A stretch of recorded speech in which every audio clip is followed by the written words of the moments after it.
so many people join the gyms, like, New Year's resolutions, let's fucking go, let's smash it, this is my year. Hello, it's me, your friendly neighborhood skinny white boy. I'm joined by Jack Fernley, one of my good mates. He's also a videographer, freelancer.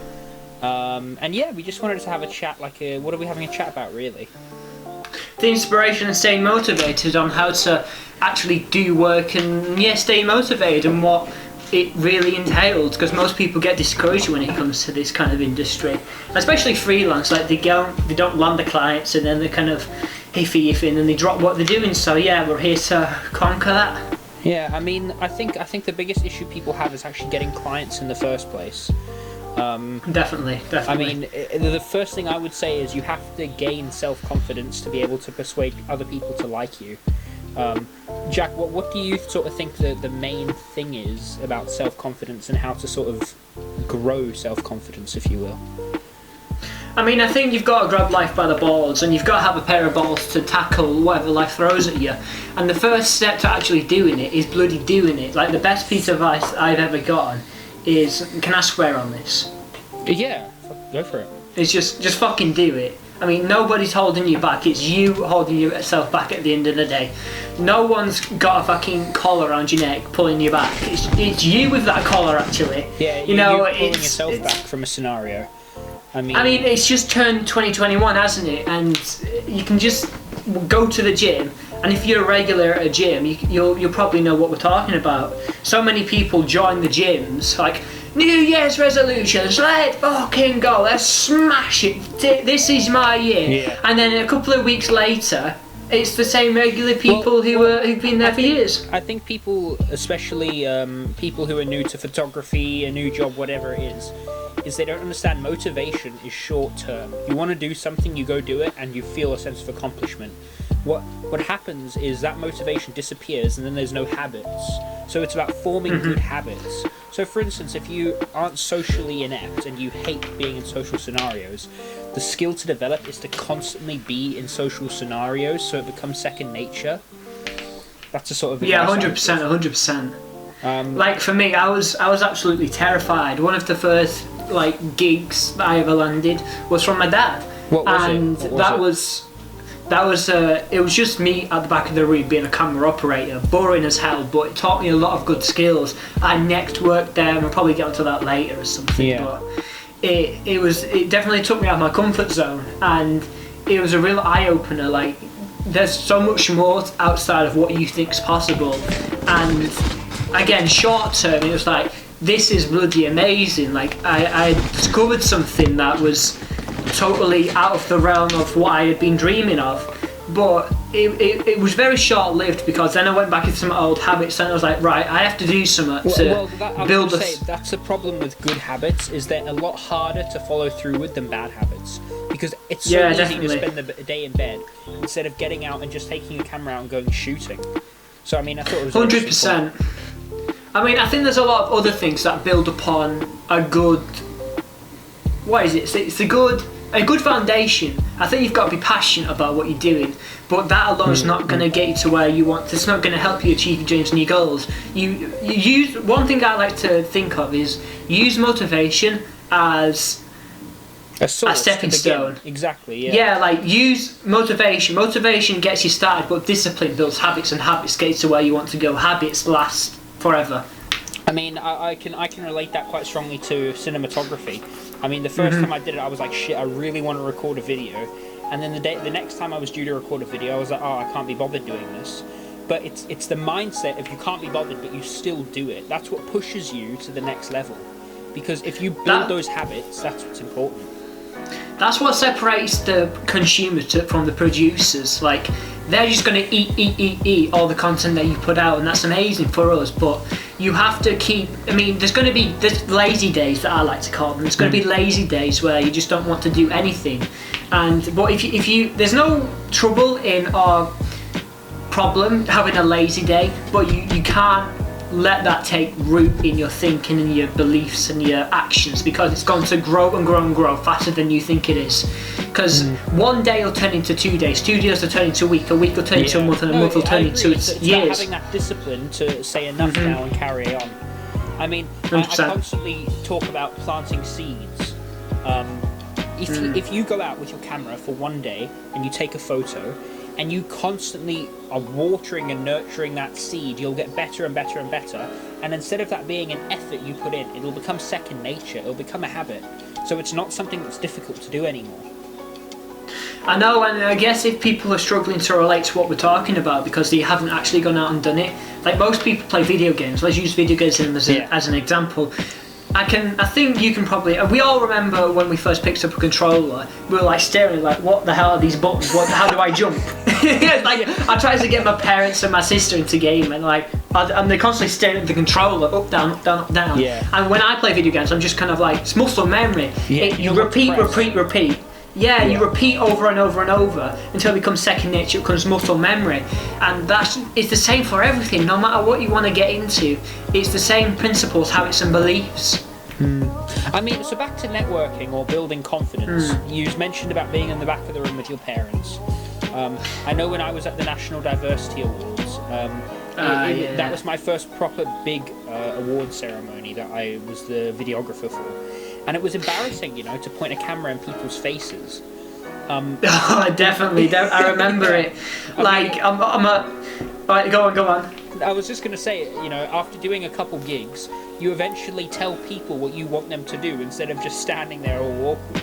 Eventually, it's my God. do this and you do that. How was that experience for you? It was, so if we're going to go into the National Diversity Awards, that was like my first proper big event. Like, I had a couple of events under my belt previously, but that was the first proper... Pardon? The other events, were they with your dad? Yeah, they were with my dad and some other things that I used to do on the side, but that was the biggest one that fully took me out of my comfort zone. And I didn't have a main role in that. I was like the interviewer, so you videographer and photographer. The celebrities that came through the door, essentially. Oh Lord, it was so bad. Introduce yourself. Introduce myself. Now that's no way to conduct an interview. But it taught me a lot of good lessons. So yeah, there was two crews stationed at the front of the door, and it was my job. I was paired up with our good friend AJ, and it was my job to go get them and bring them in to have the interview, and I was scared shitless.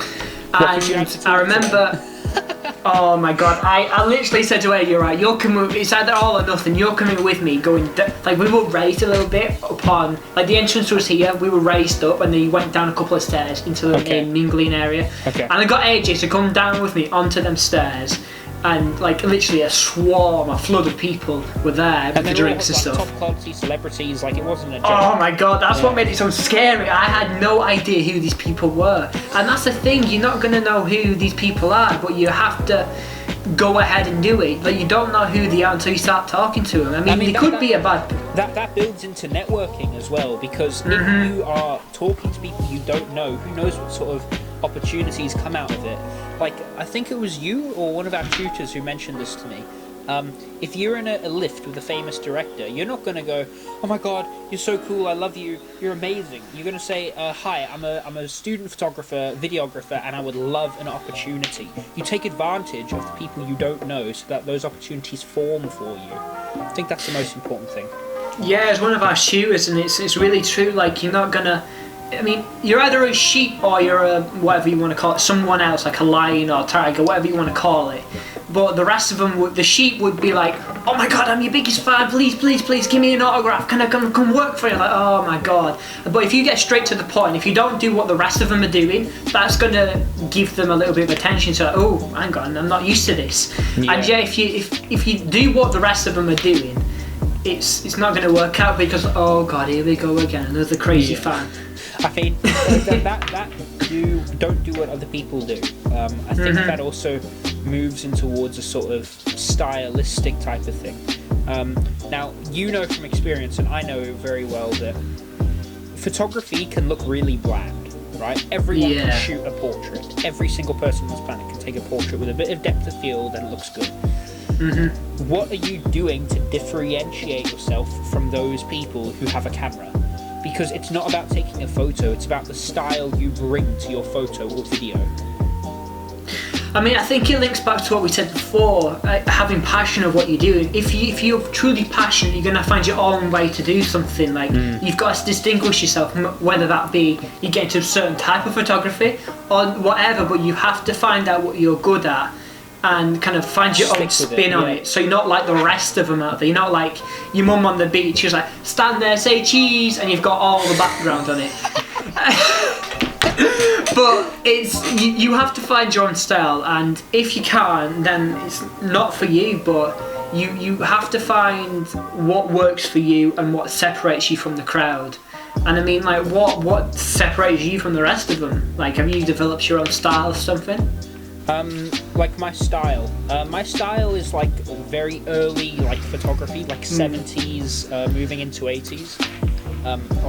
Tom Eggleston. I know it's not 70s, but I love a lot of Liz Sarfati work. Okay. And I just love old, early photography that's very heavy on compositional elements. That's what I like. Okay, so you kind of like the neo kind of... I don't know all these big names, but what kind of style do they all have? Have you taken different parts of that kind of made your own style with? I mean, as I said, I'm still trying to discover what my style actually is. But when I'm shooting video, one thing I focus on the most out of anything, even more so than lighting, is the composition, what that brings to the shot. If your composition isn't telling a story, what is? That's how I approach it. What about you? What inspirations do you find? I mean, it can be anything really, from cartoons to people to lights. I mean, it's just, for me, if I'm going to do pictures of people, it's capturing them in their natural element. Like, instead of, again, going back to the mum example, like stay there, say cheese, and you got this awkward smile.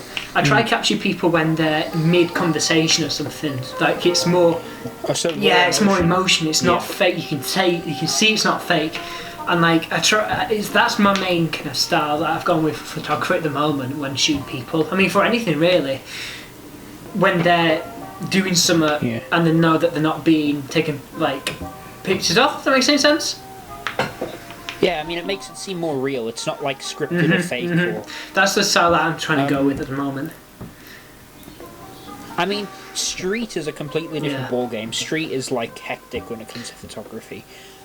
But do you have any inspiration behind your videography, like anime, fucking films? I mean, that's a tough one actually. I've got a lot of inspirations, but I think my main one is kind of the more cinematic, telling a story kind of thing. You know, instead of just picking up a camera, turning around, shoot. Just stand there, walk. I try to tell a story with my videos. I see video editing as a story-based kind of thing. Like, it's maybe like, as an example, it's like a jigsaw puzzle.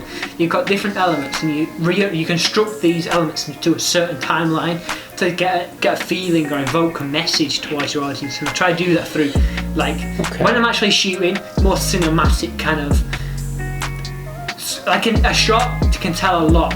Like, it tells each shot its own individual shot, if that makes any sense. Like, yeah. Yeah, I mean, each shot tells a story.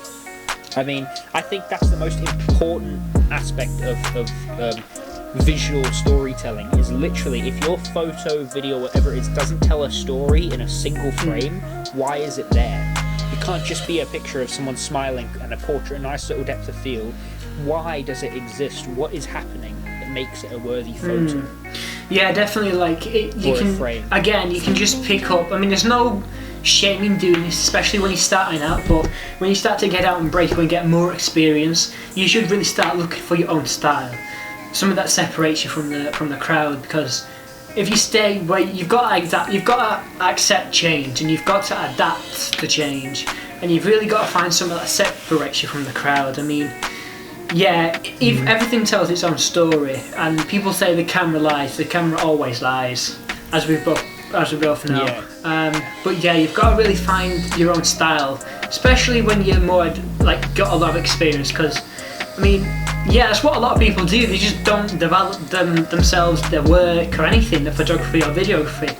It's all the same thing. Like, videography and cinematography is just moving images. Like, once you master one, I think it can feed into the other things like composition, the lighting, and all that kind of thing. No, I agree. I mean, it's so. How often do you go on Instagram? and you see the same style of like promotional video, like quick edits, smooth transitions, like everyone's doing it because it's popular. But popular isn't necessarily what's good. I think we can all agree on that.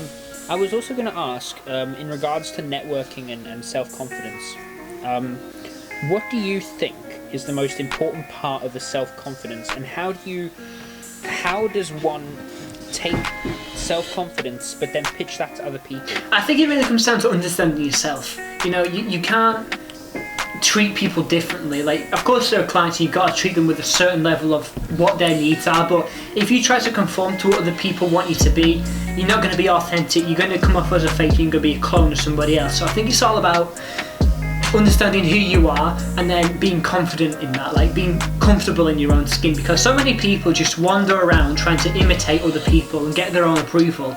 You have to have your own. It's not themselves. No, it's not. Yourself. It's not truthful to you. You've got to be true to yourself, and once you're true to yourself, I guess the floodgates kind of open. That's what happened with me. Like, I changed a lot. I always used to be the shy type, and then I was the crazy, over-exaggerated, loud type, and I've kind of taken all those experiences. Found a happy middle ground. Yeah, kind of come to a mid-ground, so to speak. Yeah, again, I'm still young and learning, but my experiences so far kind of led me to that point, and I'm very comfortable in my own skin now than I was 2 years ago, for example. So it's all about...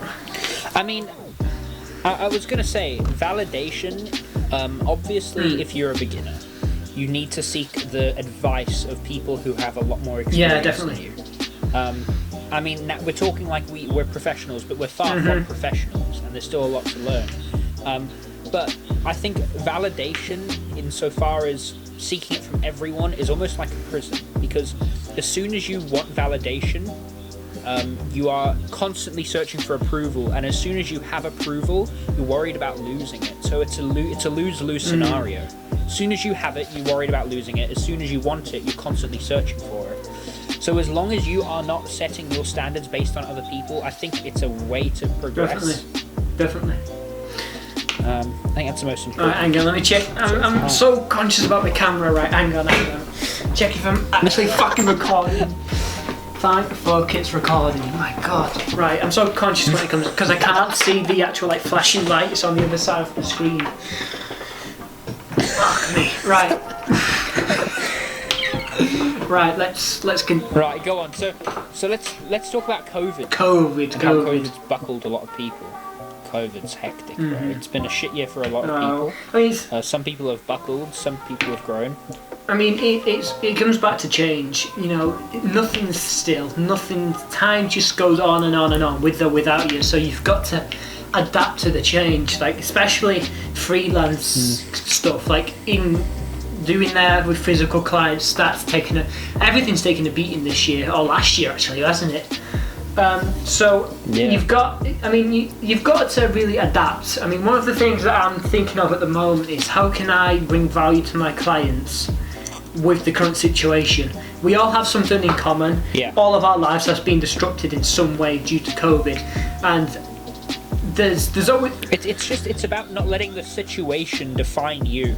What can you do in quarantine to actually have an impact to keep you sane and your creativity up? Yeah, I mean, so this is why you separate the average nobodies from the legends.